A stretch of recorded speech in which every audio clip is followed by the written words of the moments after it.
생명체를 5계명입니다. 출애굽기 20장 12절부터 12절이고요. 신명기 5장 16절 말씀입니다. 그래서 두 번을 읽도록 하겠습니다. 우리 출애굽기 20장 12절 내 부모를 공경하라, 이 개역 개정하고 우리말 성경을 보도록 하겠습니다. 혹시 두 개 다 가능하세요, 집사님? 두 개 다 있으세요? 네네. 우리 합독해서 우리 읽도록 하겠습니다. 개역 개정 먼저 읽고 우리말 성경 읽고 신명기도 그렇게 하겠습니다. 읽겠습니다. 시작. 내 부모를 그리하면 내 하나님 여호와가 내게 준 땅에서 내 생명이 길리라. 네, 그 밑에 읽겠습니다. 내 부모를 공경하라. 그러면 내 하나님 여호와가 네, 신명기 말씀 읽도록 하겠습니다. 시작. 너는 내 하나님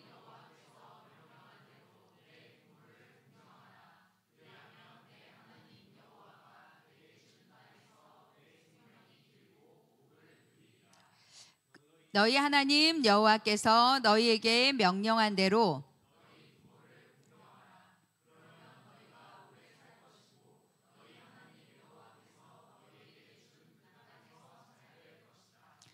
아멘.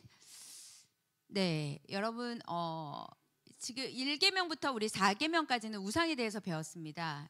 우리 예배를 드리는 대상이 하나님이시기 때문에 하나님 외에 다른 신을 섬기면 안 되고, 그다음에 우상을 만들면 안 되고, 또 하나님의 이름을 망령되이 일컬면 안 되고, 그거에 여러분 열매가 무엇이냐? 안식일을 기억하는 거거든요. 안식일을 기억하면서 하나님 앞에서 우리가 이 예배를 드리는 자세를 미리 배우고 하나님만 예배하고 하나님만 찬양하는 게 우리의 역할이라고 했습니다. 5계명부터는 여러분 이제 실제적인 거, 이 땅에서 우리가 어떻게 살 것이냐. 여러분 이 땅에서 사는 문제가 생각보다 중요해요. 그래서 이 땅에서 어떻게 사느냐가 하나님께 어떻게 영광을 돌리느냐와 연관이 되어 있습니다. 어버이날 우리가 함께 이 말씀을 나누면 이제 매년 나누는데 저희 교회는 매년 나눈 것 같진 않아요. 이 말씀을 묵상하면서 그런 생각을 했습니다. 우리가 하나님의 말씀을 순종하면 복 받는 건 너무너무 당연한 일이죠. 오늘 말씀도 보면 부모를 공경했을 때 생명이 길고 복을 누린다. 이 땅에서 잘 될 것이다. 이 말씀을 하고 계시거든요. 여러분 한번 물어볼게요. 이 땅에서 하나님 앞에 복 받고 잘 사시고 싶은 분 손 들어보세요. 다 들었죠? 다 잘 살고 싶죠? 네, 그 방법을 오늘 함께 나누겠습니다. 5계명을 여러분 원론적인 이야기를 하지 않고요. 오늘은 여러분 권위와 권력에 대한 이야기를 좀 하고 우리가 지킬 수 없는 20계명을 지킬 수 있도록 하나님이 도와주시는 방법이 무엇인가. 그리고 여러분들 중에는 이 말씀이 굉장히 불편하신 분들이 있을 것입니다. 내가 부모님 잘 공경하고 싶은 마음 다 알고 있는데 안 되시는 분들도 있을 거예요. 이 말씀이 여러분들한테 부대끼거나 부담이 되시는 분들도 있을 것이고 불편하신 분들도 있을 것입니다. 왜냐하면 부모님을 존경하시는 분들도 있지만 사실은 부모님으로 인해서 상처받은 사람들도 많기 때문에 이 말씀이 여러분들한테 굉장히 어려운 말씀이 될 수가 있습니다. 그래서 저도 이 말씀을 어떻게 전해야 되나 굉장히 고민을 많이 했는데 우리 앞에 부분은 여러분 기본적인 이야기를 하고 뒷부분은 그러면 하나님 지킬 수 없는데 어떻게 해야 됩니까? 나는 부모님하고 관계가 어려운 사람들도 있는데 그럴 때는 어떻게 해야 되는지 그 이야기를 여러분들과 함께 하도록 하겠습니다. 권위가 추락된 사회를 우리는 지금 살고 있습니다. 그 대표적인 그 키워드가 있어요. 뭐냐? 꼰대입니다. 꼰대. 여러분 꼰대라는 그 단어를 아시죠? 어느 순간부터 젊은 사람들이 쓰기 시작했던 용어입니다. 기성세대의 권위주의에 반발해서 유행처럼 번졌던 단어 꼰대라는 단어가 있습니다. 그래서 내가 꼰대가 되지 않으려고 몸을 이렇게 사리는 그런 시대가 되었습니다. 그런데 여러분 나이가 어려도 꼰대 같은 행동이나 발언을 하면 사람들이 이렇게 말합니다. 너는 젊은 꼰대구나 이렇게 말하기도 합니다. 무엇이냐? 여러분 한참 동안에 그래서 라떼는 말이야 이 얘기를 할 수가 없었어요. 옛날 얘기를 하는 그분은 바로 꼰대라는 이야기를 듣기 때문에 그렇습니다. 그래서 젊은 사람들이 이야기를 하는 것은 권위주의를 제거하고 싶은 마음이 있구나라는 생각을 한다는 것이죠. 하지만 여러분 우리가 잘못 그래서 어른들이 굉장히 좋은 이야기, 그러니까 나보다 선배가 되시는 분, 나보다 윗사람이 나에게 굉장히 지혜로운 조언을 해도 사람들이 이제는 꼰대짓이라고 하니까 말을 안 하는 경우도 있다는 것이죠. 여러분 그런 시대를 우리는 살고 있습니다. 그래서 공경이라는 단어가 익숙치 않아요. 이런 세대 가운데 여러분 어떻게 하면 부모는 존경받을 수 있을까요? 어떻게 하면 어른들은 사랑받고 존경받고 공경받을 수 있을까요? 자, 이 이야기를 하면 여러분 꼰대와 같은 부모와 어른 세대 가운데 5계명을 철저히 지킬 수 있을지에 대한 질문이 나옵니다. 굉장히 힘든 주제입니다. 왜냐하면 세대 간의 갈등이 되게 심하기 때문에 우리나라는 특히 유교적인 영향을 더 많이 받았기 때문에 공경 그리고 우리가 생각하는 내가 인정하는 사람 정도는 돼야 내가 공경하겠다. 내 마음에 합당한 사람이어야 고개를 끄덕거릴 수 있다라고 생각을 하거든요. 네, 성경에서는 어떻게 말씀하시는지를 잠깐 보고 그리고 또 말씀을 계속 진행하도록 하겠습니다. 여러분 권위도 있고 권력도 있습니다. 그러면 권력과 권위의 차이는 무엇일까요? 여러분 권력은 힘을 말하거든요. 그래서 누군가를 강제로 타인을 움직이게 하는 그런 힘입니다. 어떤 사람이 권력을 가지고 있으면 그 사람의 힘이 크기 때문에 사람들이 그것을 해라고 얘기했을 때 강제적으로 사람들이 합니다. 왜냐하면 그 사람이 권력을 가졌다고 알고 있기 때문에 그렇습니다. 근데 여러분 권위는요 자발적인 신뢰와 존경에서 나오는 힘이라고 생각하면 돼요. 그래서 강제적으로 내가 따라갈 것이냐 아니면 내 마음 스스로 자발적인 그런 신뢰하는 마음, 믿음이 가는 그런 마음, 존경에서 나오는 힘인가 우리가 이것을 생각해 봐야 됩니다. 근데 여러분 성경은요 모든 권력을 얘기하지 않고 권위를 얘기했습니다. 권위주의를 얘기한 게 아니라 권위를 얘기를 했어요. 율법을 이야기했지 율법주의를 얘기하지 않았습니다.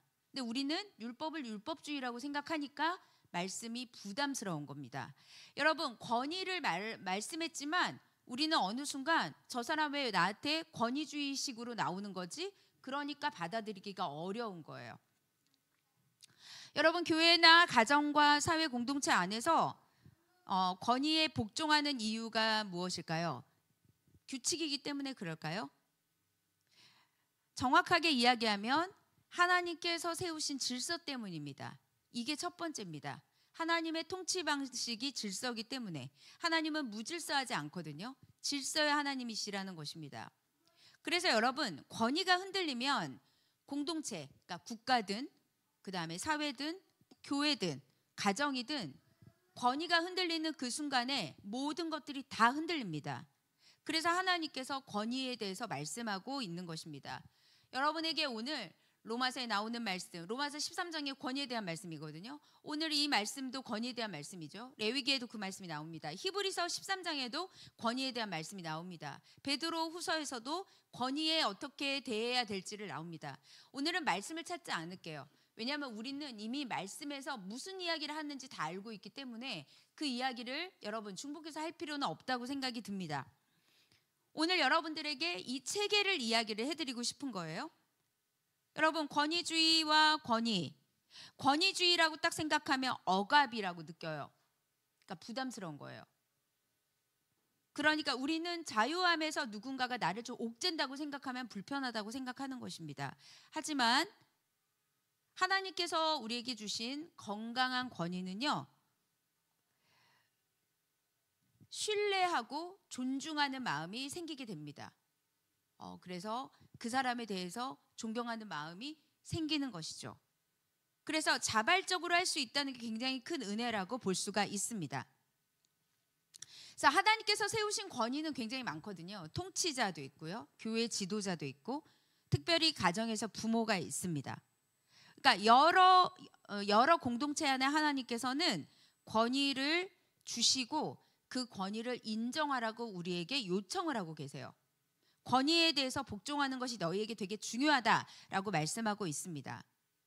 권위자가 연약하거나 부족한 면이 있어도 하나님은 그럼에도 불구하고 존경하라고 말씀하고 있습니다. 그 권위가 하나님의 뜻에 반하거나 불이할 때는 또 순종하지 않아도 됩니다라는 한정적인 그런 예외 규정이 있지만 하나님께서는 거의 권위자에게 순종해야 된다고 말씀합니다.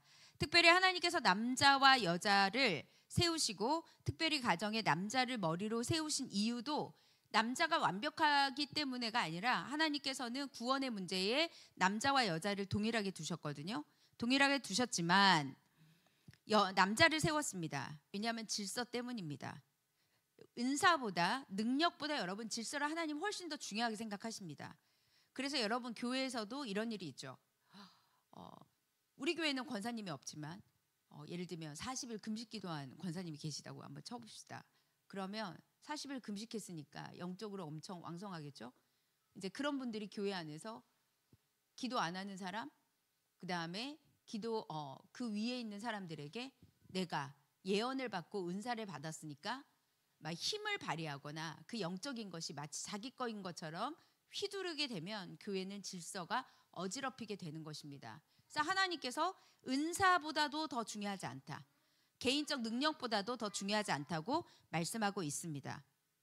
영적인 은사와 능력이 아무리 많아도 교회의 영적 지도자 권위 아래서 바르게 하나님께서 나에게 주신 것들을 발휘하라고 말씀하고 있습니다. 근데 여러분, 인간은 권위에 대해서 거스르는 본질적인 그런 본능이 있습니다. 그러니까 단순한 반항이 아니에요. 나 이거 들어고 나 순종하고 싶지 않아. 이런 반항이 아니라 태초서부터 우리는 반항하는 그 하나님을 거스르는 힘이 우리 가운데 생겼습니다. 예를 들어 볼까요? 아담과 하와입니다. 하나님의 권위를 어기고 내가 주인 되려고 했잖아요. 내가 스스로 왕이 되고 싶어 했습니다. 그래서 여러분, 아담과 하와의 결과는 무엇이냐면 큰 자유와 은혜와 모든 걸 누릴 수 있는 걸 완전히 저버리고 오히려 많은 부분 상실했고 많은 것을 잃어버렸습니다. 아담과 하와에게 공격했던 그 공격의 천사는 타락한 천사였던 루시퍼였습니다. 사탄이죠. 우리는 사탄 마귀라고 합니다. 사탄의 전략이 뭔지 아세요, 여러분? 질서를 어지럽히는 게 사탄이 하는 방법입니다. 여러분, 가정 안에서 다음 주에 이제 우리가 우리 살인하지 말라, 그다음에 간음하지 말라 이 부분에서 나와요. 질서가 막 무너지게 합니다. 가정에. 그래서 자유롭게 이혼해도 된다. 밖에 나가서 불륜하는 것도 상관없다. 이렇게 하면서 질서를 막 어지럽히죠. 그거에 대한 결과물로 자녀들은 부모를 거역하게 됩니다. 때로는 부모에게 상처받아서 내가 부모에게 더 반항하는 자, 아니면 부모를 더 무시하거나 아니면 부모를 아예 생각도 하지 않는 그런 사람들도 있다는 것입니다. 그래서 여러분, 사탄이 지금 곳곳에 들어가서 질서를 다 파괴하는 것입니다. 가정은 물론이고요. 학교, 그 다음에 아주 심지어는 어린이집, 유치원, 대학교, 교수와의 관계, 이 모든 거에서 여러분 끝까지 거스르게 하는 것들이 요즘 사회에서 아주 쉽게 일어나는 일들입니다. 근데 여러분, 권위에 도전해서 아담과 하와가 얻은 것은 무엇일까요? 자유를 얻은 것이 아닙니다. 오히려 고통을 얻었습니다. 오히려 아픔을 얻었습니다. 하나님을 떠나서 있으면서 나 스스로가 살려고 했더니 괴로움을 가지고 살게 됐던 것입니다. 하나님께서 공급하는 모든 것들도 놓쳤습니다. 그게 바로 아담과 하와의 결과물이었죠. 그래서 여러분, 하나님께서 우리에게 계속 말씀을 주시고 율법책을 주시고 또 십계명을 주시면서 얘들아, 그렇게 사는 게 너네들이 행복하게 사는 방법이 아니라고 계속 제시를 하는 겁니다. 하나님을 사랑하고 이웃을 사랑하고 내 가까운 가장 사랑하는 이웃 부모를 섬기고, 그 다음에 부부간의 존중함. 질서는 여러분 억압이 아니라 존중이거든요. 사실은 하나님이 우리를 통치하는 건 우리를 존중하시기 때문입니다. 하나님이 우리를 강압적으로 한다면 하나님 원하시는 대로 감정대로 하실 겁니다. 우리도 마찬가지예요. 그런데 질서는 우리가 생각하는 억압이 아니라 존중이라는 걸 우리가 기억을 해야 합니다. 그래서 부모를 공경하라고 하는 것입니다. 물론 쉽지 않습니다. 성경에서 분명히 자녀들에게 부모를 공경하라고 하지만 우리는 이 말씀을 듣기도 어렵고 실천하기도 어렵고 부모로부터 상처받은 사람은 더 어렵습니다. 그런데도 불구하고 하나님께서 이렇게 말씀하시죠. 생명도 주고 이 땅에서 잘 될 것이다 라고 여러분 단서를 딱 붙였어요. 하나님께서. 여러분 하나님께서 우리에게 축복을 주시는데 경외하는 자에게 복을 준다고 했는데 여러분 물리적으로 하나님이 이 땅에서 잘 될 거라고 하면서 하나님이 복 준다는 건 이 십계명이 유일합니다. 너희가 부모에게 잘하면 너희들이 이 땅에서 잘 되고 복 받을 거고 너희들이 장수할 거다. 이렇게까지 하나님이 못을 받고 있습니다. 그 정도로 하나님께서 이 부모에게 준 역할은 너무나도 크다는 것이죠. 그래서 마태복음 15장에 보면 여러분 고르반 사건이 있습니다. 하나님 앞에 잘했다고 해서 부모에게 소홀하게 하는 것은 하나님의 뜻이 아니라는 것입니다. 그러니까 어떤 사람이 하나님 앞에 너무 잘했습니다. 예물도 잘 드리고 하나님께 예배도 잘 드리고 너무 잘했는데 부모에게는 소홀히 하거나 또는 부모에게 함부로 하는 일이 있었습니다. 예수님께서 이것을 엄청나게 책망하셨습니다. 그렇게 하면 안 된다라고 말씀을 했습니다. 그러면 왜 부모를 공경해야 할까요? 어떤 상황이나 이유로도 부모를 공경하는 일을 다른 것보다 대신할 수는 없습니다. 하나님께서는 우리가 부모님께 행하는 것이 본인에게 행하는 것이라고 말씀하고 있거든요. 이렇게도 말씀하시죠. 보이는 부모에게 잘 못하는데 어떻게 안 보이는 하나님께 잘할 수 있겠느냐 이렇게 말씀을 합니다. 그래서 여러분 부모님과의 관계는 단순한 인간관계는 아닙니다. 하나님과의 관계하고 엄청나게 연결되어 있거든요. 그래서 하나님과의 관계에도 영향을 미치는 게 바로 이 부모의 관계입니다. 무슨 말이냐? 여러분 부모와의 관계가 어려우면 하나님과의 관계 맺는 게 굉장히 어렵습니다. 아버지를 잘 모르시는 분들은 아버지를 외치라고 해도 잘 못합니다. 왜냐하면 여러분 부모를 통해서 누구를 보는지 아세요? 자녀들은 하나님을 봅니다. 그래서 부모하고 관계가 좋으면 자녀들이 특히 아빠랑 관계가 좋잖아요. 그러면 하나님하고 믿는 관계에서도 여러분 그런 것들이 굉장히 자연스럽게 나옵니다. 그런데 부모님하고 관계가 어렵죠? 그러면 반드시 신앙생활에 이것이 드러난다는 것입니다. 여기 계시는 부모님들에게 말씀하겠습니다. 자녀를 잘 키워놓고 노후에 자녀를 믿고 의지하면서 덕을 보려는 생각에서 벗어나십시오. 여러분 우리는 하나님을 믿고 의지하는 존재입니다. 자녀에게 덕 좀 보겠다. 자녀를 의지하는 존재는 아니라는 것입니다. 무슨 말이냐? 하나님을 믿고 의지하고 하나님만 바라보면서 믿음으로 사는 것이 부모의 역할이라는 것입니다. 부모도 계속해서 자녀를 키워놓고 여러분 자녀에게 가성비를 생각하시는 분도 있어요. 부모님에게 보면서 나는 우리 자녀 잘 키워놓고 나도 이 자녀를 통해서 대리만족을 좀 얻겠다. 그 다음에 나중에 돈 많이 벌면 나에게 얻겠다. 이런 생각을 하시는 분들이 있습니다. 여러분 혹시 메이저리그에서 우리 정말 거의 레전드죠. 오타니 선수 아시죠? 오타니 선수의 여러분 연봉이나 모든 그 재산이 거의 조단이라고 하죠. 몇 천억을 받습니다. 어마어마한 선수입니다.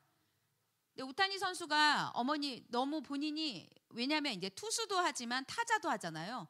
아주 유일무이한 저도 그 경기하는 걸 봤는데 여러분 정말 인간인가 싶을 정도로 정말 경기를 잘합니다. 굉장히 대단한 선수이죠.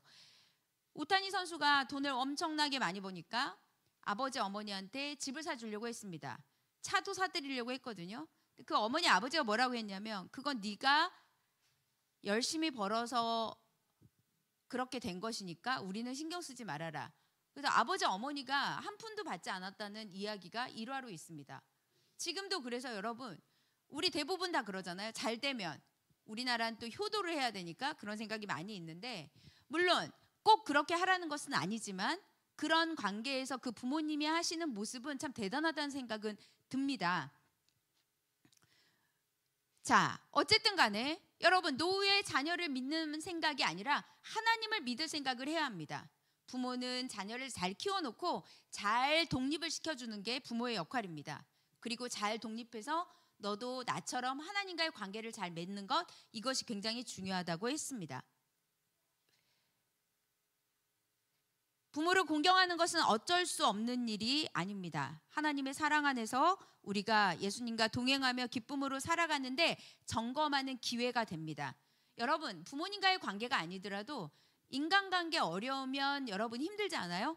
인간관계 어려우면 모든 것들이 다 막혀 있다는 느낌이 듭니다. 그래서 여러분, 한 발짝도 나아갈 수 없는 사람이 있는데 부모는 말할 것도 없다는 것이죠.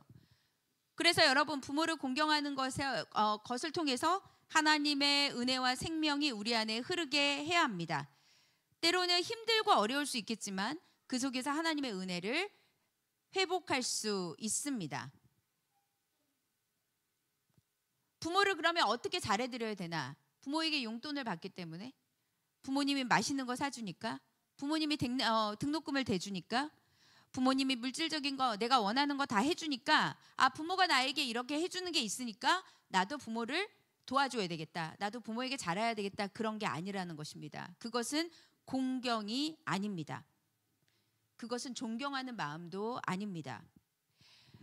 이 내용은 부모뿐만 아니라 직장 상사, 학교 선생님, 어디에 있는 나의 윗사람하고 다 연결이 되는 것이죠. 그래서 여러분, 부모님에 대해서 부모님이 먼저여야 되는 이유가 하나님께서 이 세상에 보내준 나에게 생명을 전달해준 존재이기 때문에, 나의 모든 것들을 하나님의 권한을 누구에게 줬냐면 부모에게 줬거든요. 물론 여러분, 이제 마음속으로 그런 생각할 수도 있습니다. 부모가 무책임하게 했을 수도 있고 부모가 잘 못 키워줬다고 생각할 수 있겠지만, 부모는 우리에게 첫 번째로 생명을 준 존재입니다. 그래서 우리가 그분을 존경해야 된다는 것이죠. 그래서 의무감으로 하는 것이 아니라 윗사람인 거, 그분이 나에게 생명을 주었다는 그 자체에서 나오는 존경심이 필요하다는 것입니다. 자, 그런데요, 자, 여기부터 여러분 잘 들어보세요. 그런데 성경에서는 자녀들에게 일방적으로 잘해라, 일방적으로 순종하라고 요구하지는 않습니다. 에베소서의 말씀에 보면 부모는 자녀를 노엽게 하지 말라고 했고요, 주의 교훈과 훈계로 양육하라고 말씀하고 있습니다. 5계명을 잘못 해석하면 무작정 자녀에게만 공경을 요구하는 것으로 갈 수 있지만 그렇지 않다는 것입니다. 부모가 왜 중요하냐? 자녀는 부모를 고스란히 닮습니다.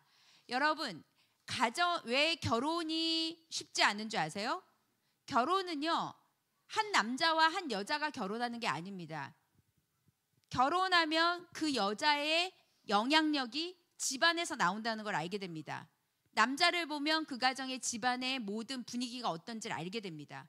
그러니까 나랑 너무 살았던 방식이 다르면 거기서 오는 힘든 어려움이 있는 거예요. 가치관이 다를 수 있고, 생활 방식이 다를 수 있고, 음식도 여러분 완전 다르거든요. 음식도 다를 수 있고, 어떤 가정은 여러분 아주 쉬워서 적응이 잘 될 수도 있겠지만 대부분은 모든 것이 너무 다르기 때문에 어렵다는 것입니다.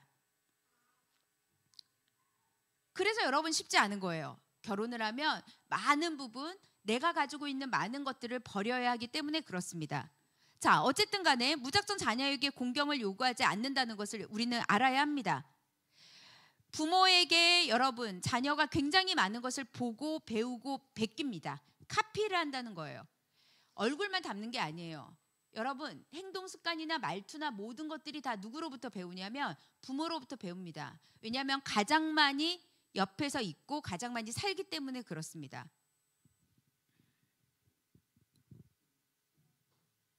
그러면 여러분은 어떻게 해야 될까요? 자녀들에게 효도를 받고 싶으니까 여러분, 부모가 노력해야지, 내가 애쓰고 수고해야지, 이렇게 한다고 돼요? 안 된다는 거예요. 부모도 여러분 죄인이죠?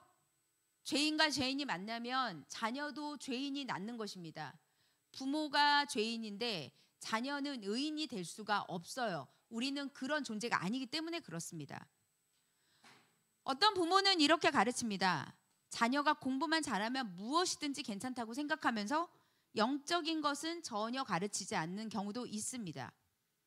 공부. 요즘 대학교 이제 논술도 계속 있다고 하더라고요. 공부 잘하는 것만 있으면 생활에 대해서 가르치지 않아요. 설거지 하나도 할 줄 모르는 그런 사람들도 많습니다. 자기 거 빨래 하나도 빨 줄 모르는 사람들이 많습니다. 왜냐하면 공부만 잘하면 되니까요. 어떤 부모는 옛날에 아주 유행했던 헬리콥터 맘이라는 이름도 있었죠. 자녀를 계속 실어 나르는 것입니다. 영어학원으로 갔다, 피아노 학원으로 갔다, 수학학원으로 갔다가 차로 라이딩하면서 계속 이동하면서 여러분 그게 부모가 그렇게 열심히 하고 무엇을 느끼냐? 뿌듯함을 느낍니다. 내가 자녀를 위해서 무엇을 했다고 생각을 한다는 것입니다. 그런데 여러분 그렇게 하면 부모는 상당히 위험한 교육을 하고 있다는 것을 알아야 합니다. 왜냐하면 부모는 자녀가 공부만 잘하는 것으로 가르치는 존재로 만들지 않았기 때문에 그렇습니다. 그것은 여러분 교육이에요. 그건 양육이 아닙니다. 그래서 부모님들은 잘 생각해야 된다는 것입니다. 그래서 여러분 이 하나님께서 그러면 도대체 그럼 어떻게 하라는 말이냐? 부모에게 공경하라고 그랬는데 부모도 제대로 훈계로 가르쳐야 되는데 어떻게 해야 되냐? 제 5계명을 여러분 다른 말로 풀면 이렇게 말할 수도 있어요. 세상적인 이야기로 세대 간의 갈등이라고 얘기할 수 있습니다. 자녀들에게 이렇게 살아라, 저렇게 살아라 그렇게 하거든요. 그러면 이제 어느 날 자녀가 크기 시작하면 부모에게 묻습니다. 엄마는 그렇게 살았어? 아빠는 그렇게 살았어? 그 말이 나오게 되어 있습니다. 그러면 여러분 그런 말을 하면 갑자기 말문이 막히죠.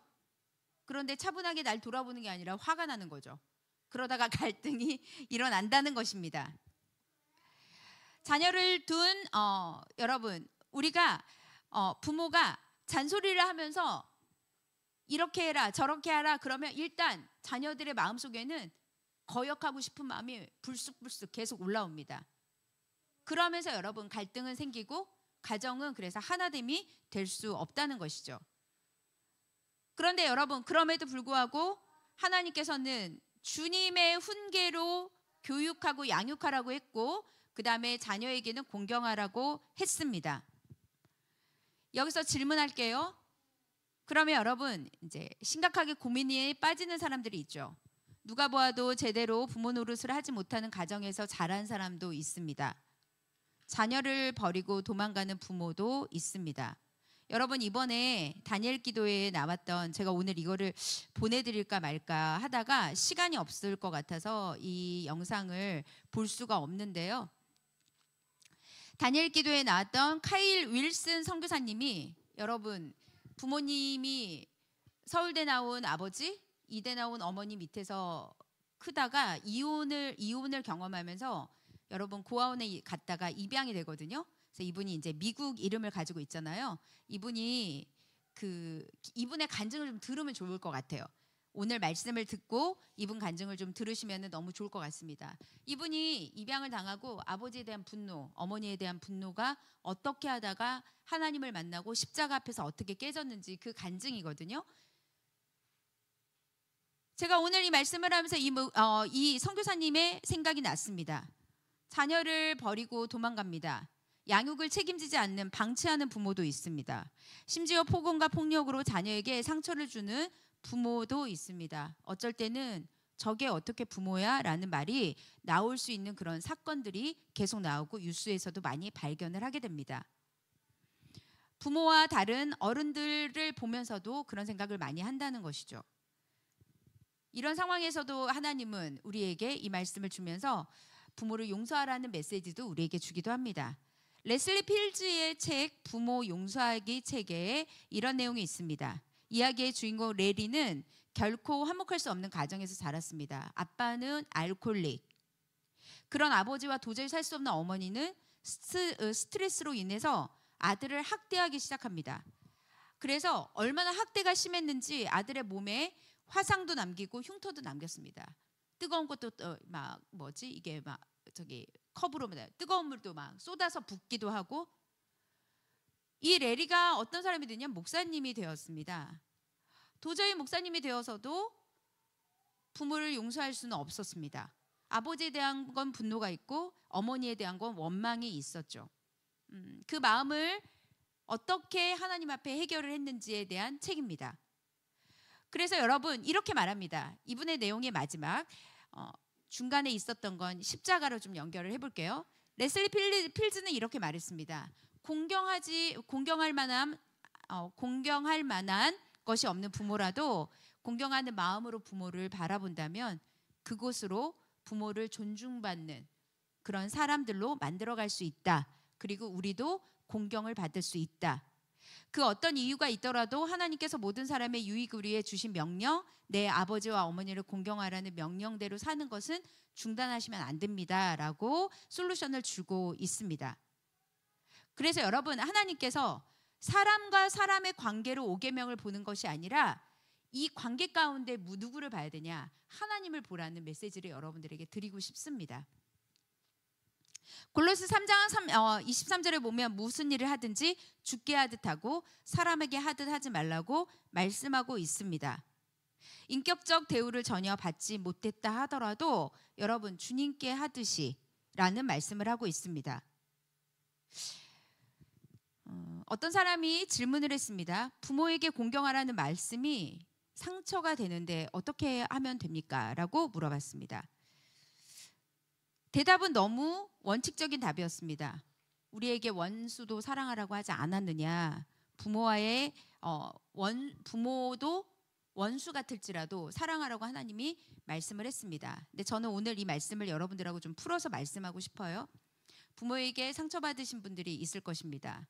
근데 하나님께서는 원수까지도 사랑하라고 하니까 더 부담스러운 거죠. 하고 싶지 않습니다. 하나님, 내가 얼마나 괴로운 상처를 받았는데 나한테 이것을 요구하는 것입니까? 라고 말씀하고 있다는 것이죠. 여러분, 미워하면서 배우는 거 아세요? 가정에서 아버지 어머니가 미운데 자녀가 크면 그 미운데도 그걸 담고 있어요. 사람은 미워하면서도 배운다는 것입니다. 그래서 여러분 오늘 이 솔루션을 드립니다. 상처는 자신에게서 끝내야 합니다. 반면 교사를 삼아서 죽으림을 다해서 내가 받았던 상처가 내 자녀에게 가지 않도록 여기서 끝내야 됩니다. 청년들도 잘 들으셔야 합니다. 상처가 십자가보다 크지 않아요. 그런데 우리는 상처가 십자가보다 크다고 생각하고 그 상처를 버릴 수가 없는 것입니다. 내 힘으로 계속 가지고 있어요. 하나님께서 그걸 놓으라고 하는데도 놓지 않고 있다는 것입니다. 그럼 물어보겠습니다. 부모에게 상처를 받으면 누가 가해자고 누가 피해자일까요? 그리고 누구에게 더 책임이 있을까요? 누구에게 더 책임이 있을까요? 여러분, 책임은 부모에게 더 있다고 볼 수 있습니다. 그런데요, 아 그래? 그러면 부모에게 더 있으니까 난 자유해도 되겠다. 자유하지 말라는 것입니다. 부모에게 더 많은 책임이 있다 할지라도 원수까지 사랑하라는 하나님의 말씀을 기억하라는 것입니다. 여러분, 우리가 왜 부모님과의 관계가 어렵냐? 오늘 말씀에 보면 주님께 더 집중하라고 했죠. 우리가 상처를 받으면 상처에 집중을 해요. 부모와의 관계도 힘들잖아요. 부모 때문에, 가정 때문에 어려운 지체들을 보면 가정의 고민에 메모를 합니다. 아픔에 고민을 많이 한다는 것이죠. 그것 때문에 여러분 아무것도 할 수 없는 사람들도 있습니다. 여러분, 저도 그랬던 시절이 있었습니다. 그런데 여러분, 부모에게 사랑을 받으려고 애쓰지 말고 부모에 관한 어려움에 집중하지 말고 하나님 앞에 집중하고 하나님 앞에 애쓰라는 것이 오늘의 솔루션입니다. 우리 가정은 왜 그러지? 우리 부모님은 왜 그러지? 나는 그럼 더 잘해야 되나? 그 어려움 가운데 나는 더 가정을 위해서 내가 무언가를 해야 되냐? 하나님 그걸 원하시는 게 아니라는 거예요. 하나님은 그걸 원하시지 않고 부모에게 집중하지 말고 나에게 집중해라. 라고 말씀하고 있습니다. 여러분, 에베소서 6장 말씀을 한번 보도록 하겠습니다. 오늘 이 말씀 가지고 우리 말씀을 또 연결해서 보도록 하겠습니다. 에베소서 6장 1절부터 4절입니다.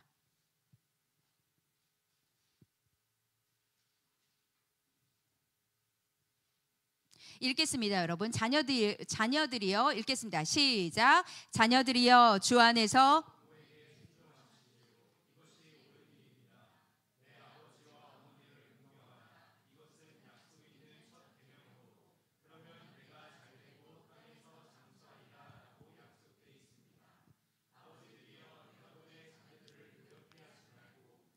교훈과 훈계로. 네, 여러분, 오늘의 답이 이 말씀에 있어요. 에베소 6장 1절에 있습니다. 자녀들이여, 주 안에서 부모에게 순종하십시오. 이것이 옳습니다. 여러분, 성경에 부모를 사랑하라는 말이 없어요. 찾아보세요. 부모에게 공경하고 부모에게 순종하고 부모에게 잘하라는 말은 있는데요, 부모에게 사랑하라는 말이 없습니다. 무슨 말이냐? 하나님께서 아시는 거예요. 우리는 사랑할 수 없는 존재라는 거. 성령께서 우리와 함께 해야만 우리가 사랑을 할 수 있고, 예수님과 연합해야만 우리는 사랑할 수 있다는 존재임을 하나님은 아셨다는 것입니다. 무슨 말이냐? 그렇다고 또 사랑하지 말아야 되겠다, 그게 아니에요. 인간에게 불가능하다는 것을 하나님은 아셨다는 것입니다. 여러분, 부모님은 여러 타입이 있어요. 부모님을 존경하는 사람도 있지만 부모님들이 그렇게 하지 못하는 경우도 많잖아요. 현실적으로 부모님과의 어려움이 있을 수 있습니다. 어떤 사람은 한마디 때문에 상처받을 수 있고, 어떤 사람은 욕설을 듣고 상처받을 수 있습니다. 엄마 아빠의 억압적인 거로 나의 인생을 본인의 마음대로 하려고 하는 그런 생각 때문에 힘들어하는 사람들도 있었다는 것입니다. 그런데 여러분, 여기서 1절 주 안에서 순종하라, 이 말씀이 무슨 뜻일까요? 이것은 주님의 창조 질서 안에서 공경하라는 말도 있지만, 주님 안에 있으면 부모를 공경할 수 있는 능력이 생긴다는 뜻입니다. 주 안에서 있어야만 부모를 공경할 수 있는 생명의 능력이 생긴다는 것입니다. 사도행전 5장 32절 한번 보도록 할게요. 사도행전 5장 32절입니다.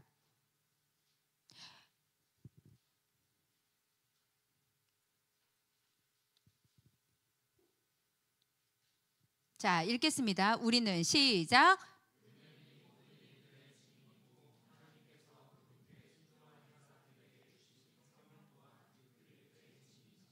여러분, 여기 보면 그분께 순종하는 사람들에게 주신 성령. 자, 다시 말해서 여러분, 순종하는 자에게 하나님께서 성령의 임재가 있다는 거예요. 성령 안에, 다른 말로 성령이 있는 사람이 순종할 수 있고요, 성령이 있는 사람이 하나님의 그 말씀 가운데 납득할 수 있고요, 성령이 있는 사람, 주 안에서 성령과 함께 동행하는 사람이 부모를 공경할 수 있는 것입니다. 순종은 내 힘으로 할 수 없어요. 성령이 임재한 사람이 할 수 있는 것입니다. 아무나 할 수 없는 것이라는 뜻입니다. 그래서 여러분, 부모가 악하더라도 인연 끊고 나만 잘 살아야 되겠다가 아니라, 하나님을 기쁘게 하기 위해서 악한 부모라 할지라도 기도하다 보면 주 안에서 사랑하고 공경하는 능력이 생긴다는 뜻이에요. 주님 안에서, 여러분, 그러니까 내가 가정의 문제, 부모들도 마찬가지입니다. 자녀하고의 그 씨름, 내 힘으로 어떻게 해보겠다, 안 됩니다. 부모가 여러분 완벽합니까? 부모가 천재입니까? 부모는 죄가 없습니까? 그렇지 않다는 거예요. 할 수 없는 거예요. 그래서 하나님께서 오늘 모든 포커스를 어디로 보냐? 예수님을 향해서 볼 수 있도록 우리에게 답을 주신 겁니다. 십자가를 바라볼 수 있도록 우리에게 답을 준 거예요. 우리는 못합니다. 그런데 여러분, 주 안에서 내가 주 안에서 주님과 씨름하고 주님께 기도하고 주님 앞에 나의 모든 가정의 문제든 부모의 문제든 자녀의 문제든 그 문제 때문에 시름시름 알아서 여러분 침대에서 일어나지도 못하고 우울증 생기고 괴롭고 힘들고 아무것도 못하고 그것 때문에 내 주변에 있는 모든 일을 하지 못할 정도로 괴로운 것을 하나님이 원하지 않는다는 게 답이에요. 여러분 실제로 이게 굉장히 안 됩니다. 내가 우리 성도들하고 이야기해보거나 우리 지체들하고 우리 옛날에 사역하면서 청년들하고 이야기하다 보면 이게 안 되는 것이죠. 근데 여러분 하나님의 말씀이 우리를 주니까 우리가 너무 부담스러우니까 우리가 노력을 해보려고 하는 애씀이 있어요. 여러분들의 애씀을 주님께서 아십니다. 사실은 여러분 믿는 자들은 항상 하나님의 말씀에 대한 뭐가 있냐? 부담감이 있거든요. 안 지키고 내 마음대로 하겠다는 생각을 가진 사람 거의 없어요. 부담이 있는데 안 되는 거예요. 지키고 싶은데 괴로운 것입니다.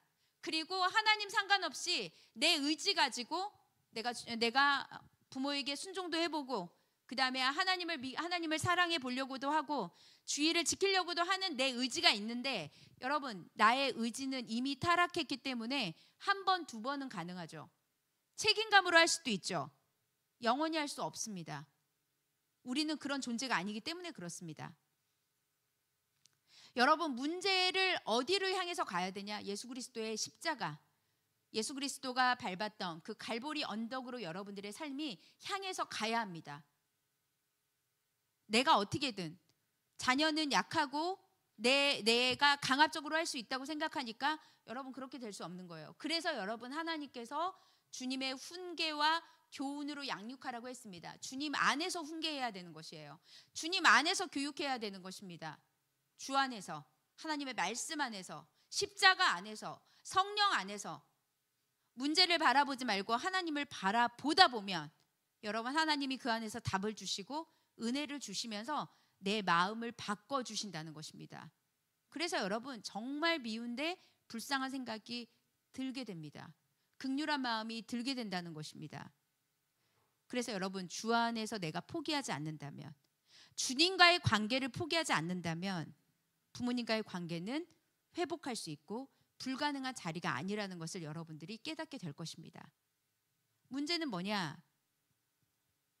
기도하지 않는 것도 문제지만 굉장히 많은 사람들이 상처를 꺼내는 걸 불안해합니다. 무서워해요.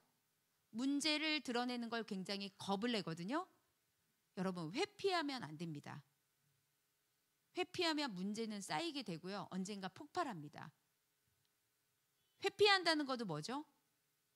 그 무게가 너무 크니까 내가 그거에 대해서 도저히 할 수 없으니까 도망가는 거잖아요. 그래서는 안 된다는 것입니다. 여러분 그래서 기도의 자리가 얼마나 중요한지 몰라요. 기도해 보셨어요? 하나님하고 씨름해 보셨어요? 순종 안 되는 나 때문에, 하나님의 말씀의 부담감 때문에, 주님 앞에서 내가 부모를 공경해야 되는데 안 되는 것 때문에 성전에 와서 눈물 흘려보신 적이 있습니까? 5계명의 그 원고를 보면, 양육 원고를 보면 마지막에 제가 그런 내용을 썼습니다. 오늘은 양육 원고를 여러분 쓰지 않았어요. 여러분들이 양육을 해야 되기 때문에. 양육 원고 제일 마지막에 보면 방치했던 가정이 나오죠. 엘리와 홈리와 비느하스입니다. 엘리는 회피했죠. 도망갔습니다. 자녀들이 다 커서 감당할 수가 없었습니다. 하려고 해도 시간이 너무 늦었습니다. 우리는 지금 해야 합니다. 여러분, 하나님께서 우리 교회 안에 주시는 말씀이 있어요. 하나님께서 우리 성도들이 주님 안에서 모태신앙이고, 여러분들 대부분 다 모태신앙이 많죠. 그렇지 않은 사람들도 있지만, 근데 모태신앙이든 모태신앙이 아니든 우리 교회 성도들이 하나님 앞에서 하나님을 사랑한다는 걸 하나님은 알고 계십니다. 문제는 뭐냐? 충만하진 않은 거예요. 이것이 좋사오니, 주님 내가 이 정도 예배 드려주는 게 이 정도면 저는 충분히 한 겁니다. 그러니까 개인의 문제가 있어도, 나 자신의 영적인 문제가 있어도 가지고 나오지를 못하는 거예요. 핑계 대는 거죠. 기도 못해요. 말씀 보는 거 너무 힘들어요. 말씀이 여러분 주 안에서 순종하라? 안 되는데요. 저는 부모 사랑할 수 없는데요. 이거 가지고 여러분 하나님 앞에 하루든 이틀이든 열흘이든 여러분 하나님 앞에 씨름해 본 적이 있습니까? 이건호 목사님이라고 계세요. 작년이가 재작년 다니엘 기도에 나오셨던 분이죠. 그 새어머니한테 그 맞으면서 고통당했던 그분이 너무 괴로워서 8개월을 기도하고 새엄마에 대한 사랑을 바뀌었다는 것을 그분이 간증하신 적이 있습니다. 8개월? 아니, 한 달이라도 우리는 씨름하고 있을까요? 우리가 지금 능력이 없는 건 주 안에서 하지 않기 때문에 그렇습니다. 주 안에서 해야 합니다. 그래야 하나님께서 우리에게 은혜를 주신다는 것입니다. 말씀을 맺으려고 합니다. 부모에게 공경하라는 말씀에 상처가 있으신 분, 내 힘으로 할 수 없는 분 기억하시기 바랍니다. 책임은 하나님께서 부모에게 물으실 것입니다. 권력자도 마찬가지입니다. 국가의 대표 하나님이 물으실 것입니다. 지도자, 이 교회를 대표하는 감독자인 저에게 교회에 대한 책임을 물으실 것입니다. 하나님께서 제대로 했는지 물으실 것입니다. 그런데 여러분, 하나님께서 책임자에게 물으신다 하더라도 여러분 자유하시면 안 됩니다. 원수까지도 사랑하라고 했던 하나님의 말씀을 기억하고 내 힘으로 하는 것이 아니라 주 안에서 순종할 수 있도록 하나님과 씨름하시기 바랍니다. 두 번째, 여러분, 부모님과의 사랑, 부모님의 그 어려움에 집중하지 말고 하나님께 집중하시기 바랍니다. 그게 주 안에서 순종하는 방법입니다. 세 번째, 이것은 여러분 다음 세대를 이끌어가는 부모님들에게 말씀합니다. 장차 결혼할 청년들에게 말씀합니다. 자녀와의 관계가 잘 될 수 있도록, 자녀가 부모를 공경할 수 있도록 내 전세에서 있었던 잘못된 것들을 끊으시기 바랍니다. 나쁜 습성을 끊으시기 바랍니다. 애쓰고 수고해야 합니다. 나는 죽고 예수로 살지 않는다면 부모 역할을 제대로 감당할 수 없기 때문에 그렇습니다. 부모의 사랑이 아니더라도 여러분, 그럼 이런 사람들이 있어요? 나는 사랑을 못 받았어요. 그래 상처가 많은데요. 방법이 있습니다. 고칠 수 있는 방법이 있습니다. 부모의 사랑이 아니더라도 다른 인간관계를 통해서 충분히 사랑을 받으면 우리는 다시 사랑하는 존재가 됩니다. 그것이 때로는 남편이 될 수 있고 때로는 아내가 될 수 있습니다. 때로는 부모의 사랑을 못 받았는데 어떤 분은 시부모님한테 사랑받다가 회복하시는 분들도 있어요. 어떤 사람은 사위인데요. 장인어른, 장모님 통해 가지고 위로를 받는 사람도 있다는 것입니다. 만약 그게 안 된다면 하나님은 여러분 교회 안에서 혹은 인간관계를 통해서 우리가 만나는 모든 사람을 통해서 나를 인정해주고 나를 사랑해주는 사람을 만남으로 인하여서 그것이 희석될 수 있도록 하나님이 도우시는 것입니다. 좋은 사람 만날 수 있도록, 좋은 친구 만날 수 있도록 기도하시기 바랍니다. 그럴 때 여러분 이 5계명은 지킬 수 있습니다. 자리에서 일어나도록 하겠습니다. 우리 불 꺼주시고요. 오늘 찬양을 좀 바꾸려고 해요. 우리 너는 내 아들이라 우리 이 찬양 부르고 하나님께 기도했으면 좋겠습니다. 힘들고 지쳐 낭망하고 낭망함이 있을지라도 하나님께